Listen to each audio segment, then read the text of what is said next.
নমস্কার বন্ধুরা, কেমন আছো তোমরা সকলে? আমার দিনলিপির একটা নতুন ভ্লগে তোমাদের সবাইকে স্বাগত। আজকে আমি চলে গিয়েছিলাম বরলক্ষ্মীর ব্রত উদযাপনে। এই ব্রত জেনারেলি সাউথ ইন্ডিয়ার বিভিন্ন রাজ্য যেরকম অন্ধ্রপ্রদেশ, তেলেঙ্গানা, কর্ণাটক, তামিলনাড়ুর অত্যন্ত জনপ্রিয়। বর শব্দের অর্থ যে বরদান বা আশীর্বাদ, আর লক্ষ্মী হলেন সম্পদের দেবী।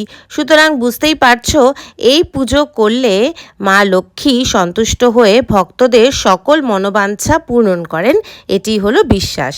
সব থেকে যেটা ইন্টারেস্টিং লেগেছে আমার, সেটা হচ্ছে একটি কলসে জল এবং অন্যান্য মুদ্রা বা চাল অন্যান্য অনেক কিছু পূরণ করে এবং সেটিকে নতুন কাপড়ে, নতুন একটা শাড়িতে সুন্দর করে মাকে সাজিয়ে, মায়ের মুখটা কিন্তু একটি নারকেল দিয়ে আর কি মেনলি তৈরি হয়েছে এবং এই সমগ্রটাকেই দেবী বরলক্ষ্মী হিসেবে, বরলক্ষ্মীর প্রতীক হিসেবে পূজিত করা হয়।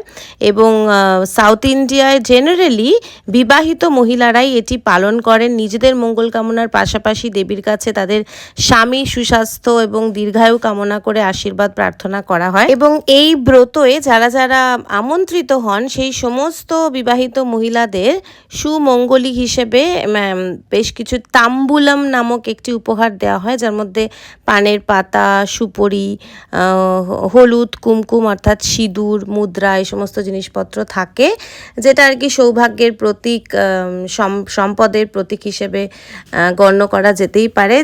তো আমার এই পুজোটা এই ফার্স্ট টাইম আমার এক্সপিরিয়েন্স হলো। তো নো ডাউট লাইফে নতুন কিছু এক্সপিরিয়েন্স করতে পারলে অবশ্যই ভালো লাগে এবং তোমাদের সকলের সাথে শেয়ার করে নিতে আরও ভালো লাগে। আজকের এই ভিডিওটা কেমন লাগলো জানাতে ভুলো না।